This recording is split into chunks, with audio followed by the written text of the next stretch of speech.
Madam, Tony. কি হয়েছে টনির? ও hospital থেকে যে ওষুধগুলো দিয়েছিলাম সব একসাথে খেয়ে ফেলেছে। ও মনে আর বাঁচবে না।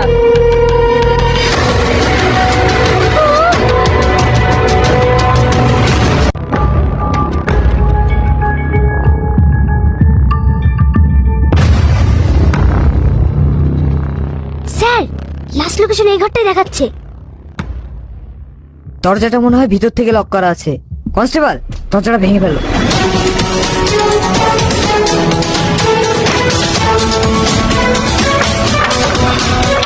Hands up! একদম পালানোর চেষ্টা করবে না। পালানোর চেষ্টা করলে গুলি করে দেবো।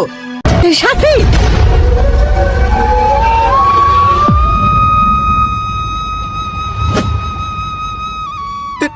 তুমি কি করছো?